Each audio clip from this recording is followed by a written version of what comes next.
Ukraine के Donbas region में हालात बहुत बिगड़ गए हैं। रूस बॉर्डर के पास से एक पलायन शुरू हो गया है। रूस समर्थित अलगाववादियों के इलाके में ऑपरेशन चल रहा है। रूस बॉर्डर पर बाहर जाने वालों की लंबी कतारें देखने को मिल रही हैं।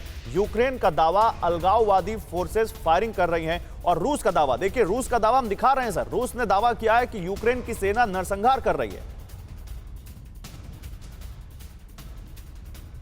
पूर्वी यूक्रेन में जबरदस्त लड़ाई छिड़ चुकी है और इस लड़ाई को देखते हुए पलायन भी बहुत ही तेज हो चला है। जो डोनबास के दोनों इलाके हैं, डोनेट्स्क और लुगांश, वहां पर जो अलगाववादी सरकारें हैं उन्होंने फॉर्मली अपने नागरिकों से कह दिया है कि वो जगहें छोड़ करके चले जाएं जो बॉर्डर के करीब हैं।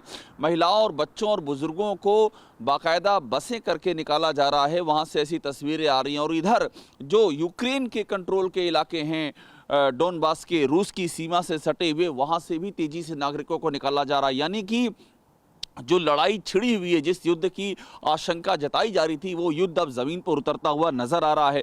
और इस बीच में पूर्वी यूक्रेन में लगातार भारी गोलीबारी हो रही है। यूक्रेन की सरकार का कहना है कि पिछले 24 घंटों में 20 बार सीज फायर तोड़ा है उन अलगाववादियों ने जिनको रूस का समर्थन है। और उधर जो रूस समर्थित अलगाववादी सरकारें हैं उनका कहना है कि 27 बार फायरिंग की है यूक्रेन के सुरक्षा बलों ने। तो कुल मिलाकर के ये तनाव लगातार बढ़ता जा रहा है। इसके पहले किंडरगार्टन पर हमला हुआ, स्कूल पर, वहाँ से जो जानकारी सामने आई है वो भी बेहद चौंकाने वाली हैं। 18 करीब छोटे बच्चे, 20 एडल्ट्स वहाँ पर थे जो कि छोड़ करके जिन्हें तुरंत भागना पड़ा और वो जगह पूरी खंडहर में तब्दील हो गई। तो इस तरह से पूर्वी यूक्रेन इस समय लगातार सुलगता जा रहा है और आशंका इस बात की है कि ये जो आंच पूर्वी यूक्रेन में उठ रही है, इसकी लपट यूक्रेन को पूरी औपचारिक तौर पर इस युद्ध के मुहाने पर ला सकती है। कैमरामैन चेतन शर्मा के साथ अभिषेक उपाध्याय, टीवी भारतवर्ष, कीव। चलिए अब आपको पलायन की तस्वीरें दिखाते हैं जो यूक्रेन बॉर्डर से होना शुरू हो चुका है। यूक्रेन पर साइबर हमला भी हुआ है जिस पर रूस ने जवाब भी दिया है। साइबर हमले में रूस का कोई लेना देना नहीं, ये रूस ने कहा है। लेकिन ये तस्वीरें देखिए, ये पूर्वी यूक्रेन से पलायन शुरू हो चुका है। ये तस्वीरें आपको समझ में आनी चाहिए कि कैसे यूक्रेन में ऑल इज नॉट वेल। ये तो साफ दिख रहा है। यूक्रेन के राष्ट्रपति जेलेंस्की लगातार एक बॉर्डर से दूसरे बॉर्डर पर जाकर कमांडर से सीधे मुलाकात कर रहे हैं। 30% हाइक कर दिया गया है वहां पर फोर्सेस को लेकर, ताकि वहां लोगों का जो हौसला है, यूक्रेन के सैनिकों का जो हौसला है वो हमेशा बना रहे, हमेशा हौसला बुलंद रहे। इसके अलावा आप देखिए ये तस्वीरें पलायन की जो आप देख रहे हैं, ये इसको लेकर यूएन ने चेतावनी जाहिर की है कि लाखों लोग बेघर हो सकते हैं अगर रूस और यूक्रेन में टेंशन बढ़ती है तो। मैं यही सवाल यहां पर कर रहा हूं। देखिए जो कह रहा है वो हम दिखा रहे हैं यहां पर।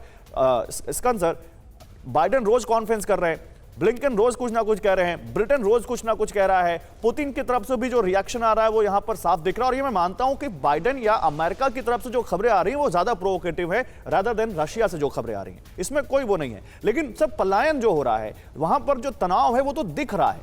इसको कैसे हम समझे कि नहीं, कुछ नहीं होने जा रहा? देखिए, पलायन तो हो रहा है और मैं ये नहीं कहूंगा कि कुछ भी होने नहीं जा रहा है। प्रेसिडेंट पुतिन ने कहा है कि वो एक प्लान के अनुसार काम कर रहे हैं। उन्होंने बड़ा क्लियरली उनको क्या सिक्योरिटी गारंटीज चाहिए उन्होंने दुनिया को बता दी है।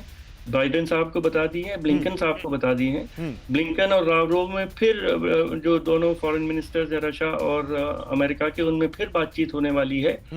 पर मेरा ये मानना है कि अगर ये गारंटी यूक्रेन प्रेसिडेंट पुतिन को नहीं देता है कि वो नेटो नहीं ज्वाइन करेगा, तो पुतिन साहब डोनबास रीजन पर वहाँ की सरकार को कहेंगे कि आप जो रेबल्स हैं कि वो अपना इंडिपेंडेंस डिक्लेयर कर दें और रशिया उसको रिकॉग्नाइज कर लेगा और यूक्रेन को डिवाइड कर देगा। पर उसमें लड़ाई नहीं, थोड़ी बहुत लड़ाई होगी पर वो कंटेन हो जाएगा। टू डिस्टर्ब यू, मैं बीच में रोक रहा हूं, एक चीज जोड़ दूं। जेलेंस्की ने तो खुद कहा है सर 5 दिन पहले कि हमारा जो भविष्य है वो नेटो के साथ रहने में ही सुरक्षित है। जेलेंस्की खुद कह रहे हैं कि यूक्रेन को नेटो के साथ जुड़ जाना चाहिए। और दूसरी चीज यहां पर जो लगातार आपने जो दूसरी बात कही, ये तो दिख रहा है सर सामने होते हुए।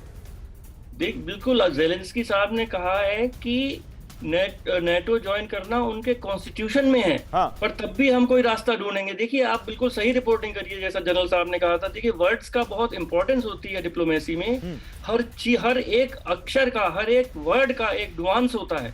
तो उसको आप समझिए, उसको कि वो जेलेंस्की ने क्या कहा। उन्होंने कहा कि ये तो हमारे कॉन्स्टिट्यूशन में है, पर हम कोई रास्ता ढूंढने का प्रयत्न करेंगे। तो देखिए, अभी डिप्लोमेसी में है दम है, पर बाइडन आग में घी डाल रहे हैं। वो चाहते हैं। ये आपने बड़ी बात कह दी मुझे। ये बात आपकी समझ में आई कि बाइडन आग में घी डाल रहे हैं। अड़ी सोमवार से शुक्रवार शाम 6 बजे सिर्फ TV9 भारतवर्ष पर।